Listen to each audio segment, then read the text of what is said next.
Hello my friends and welcome. Today I have two stories for you from my favorite subreddit r/entitledparents. This first story I'm about to read for you is on the smaller side, but it's so hilarious and ridiculous that I couldn't not tell you guys it. It's posted by user DJ_Jin. EM thinks it's my fault her brat saw me watching gory anime in my own apartment. So let's set the scene. I live in a ground level apartment. I have a patio and the door that leads to it is 70% window. My patio has no rails, so if some nosy moron wants to, they can snoop all they want. This was before I had any kind of blinds or anything set up on the door. My TV is facing the direction of the patio door. To be clear, the only way you can even see my TV from the outside is if you're on my patio. Not just by one step either. You gotta be a good 2 adult steps in at least. Now I'm just chilling at home on my one day off for the week. I decide to binge watch some anime. Which one do I pick, you ask? Attack on Titan. I never did get around to the 3rd season, and after so long, decided to start from the beginning. A few hours in, a woman is knocking on my patio door. As soon as I pause the show and see her, I knew. What in gods have you done to my child? What are you blabbering about? My child, why are you traumatizing her? Again, what are you talking about? I've been inside all day. I haven't been out of my apartment all day, nor have I interacted with anyone. That garbage that you have on your TV. Why were you showing my kid that violent crap? At this point, I pieced it together. Okay, are you trying to say it's my fault your kid walked onto my patio and snooped through my window into my apartment where I have every right to watch whatever I want on my TV? So you do get it, and what are you gonna do to make up for what you've done? Lady, leave. Just go. It's your fault you haven't taught your brat how not to go snooping into other people's homes. Bye.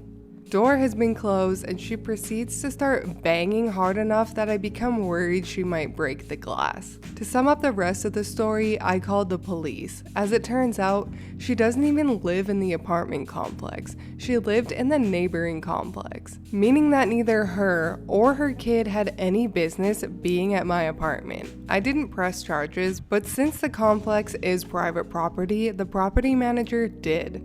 She came out during the commotion with the cops. My involvement ended here, so I went back to my anime watching. 1. For those that have asked, I am now caught up on AOT. 2. Tried to ask property manager for an update, but since the company that owns the property is pressing charges, they're not obligated to keep me in the loop. All I know is that the charges will undoubtedly stick. That's a quote, by the way. 3. I never actually saw a kid at any point. At best, I assume there was a kid walking around, looked in my apartment, saw a Titan eating a man sandwich, and fetched their mom. Wow, the audacity of that mother. The kid goes snooping into someone's living room and the mom gets pissed at the person living in their own apartment minding their own business. Someone needs to teach both that kid and entitled mother some manners. In this next story also, someone needs to teach this entitled mom and kid some manners. It is posted by user Trust Me, I'm a Consultant. Please don't steal my phone. I honestly didn't believe that there are these kinds of incredibly entitled people who think that stealing a phone from someone to entertain their kid is acceptable behavior. Guess you never believe insane things till they happen to you. For a little context, I work as a security consultant for a fairly paranoid company, which is kinda understandable considering the sensitive nature of our work and the kind of client we usually have, but it leads to zero crap taken policies. Yesterday I took a day off to deal with some of that lovely government bureaucracy. I sit in an office, government office no less, and wait for an appointment. It's hot, it's kinda humid, the kids forced to wait there with their parents are cranky, and I'm reading and answering my email on my phone, since there ain't much else to do anyway. Entitled kid comes up to me. "What you playing?" "I'm not playing, I'm doing my emails." I admit, it may look like I'm playing a game since I'm not the young kind of person who is super fast at typing on a phone keyboard, a skill I really envy the youth of today for. I'm more hunt and peck style. I prefer using a desktop by far, and I need to concentrate to actually hit the right letters, so I don't notice that EK returns to his mother, who appears shortly afterwards just as I finish my mails. "Come on, let my son play on your phone for a while so he doesn't nag me." "Sorry, ma'am, this is my work phone. There ain't no games on it." There really is nothing on it that could remotely be considered fun. These things are stripped down to the bare bone, must be present stuff with zero leeway when it comes to what you put on them. "Bullocks, I saw you play. Let him play for a while. We'll be in before you, so you get your precious phone back soon enough." "Sorry, ma'am, I'm not allowed to give my work phone to anyone." That's no lie. On my phone, some rather sensitive information is potentially accessible. It does take a few extra steps and you need to jump through a few additional access hoops, but as said before, my company is a bit paranoid when it comes to this, and we're only allowed to use our phone to access corporate information in what is considered a controlled environment. I'm, as said above, in a government building with an additional feature that will become apparent soon. It doesn't get any more controlled than that. Most of all, I'm not allowed to give my phone to anyone outside the company, and even only a select few people inside of it, and most certainly not in an unlocked and hence usable state.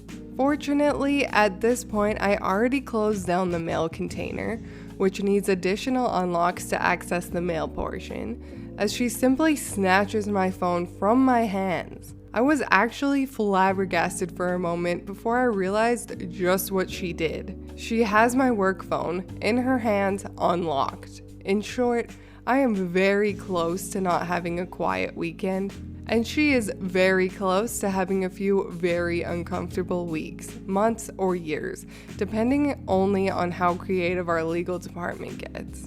"Ma'am, please give me back my phone this very moment. My company is very strict with phones, and unless you hand it back this very moment, I have to report this to the authorities and report a theft of my phone to my company. They will press charges. Please, ma'am, please give me that phone back."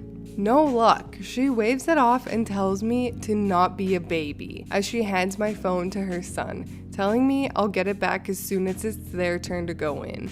It's not like we're leaving with your precious phone. "Ma'am, for the last time," actually, him pushing a button on the phone would already have required me to report it as stolen and tampered with, but I am at this point willing to assume that a child of about 7 to 8 years is not trying to steal trade secrets or steal or tamper with security reports. "I have to call the police if you do not hand the phone back right now." She glowers at me and then asks in an incredibly sassy tone, "Yeah? How you gonna call the police without your phone?" I sigh, pull out my private phone, which actually does contain a few games, and frankly, if she had asked any nicer, I would have let her son play with it. Even if he breaks it, no big deal. Dial the not quite an emergency police number and report what's going on.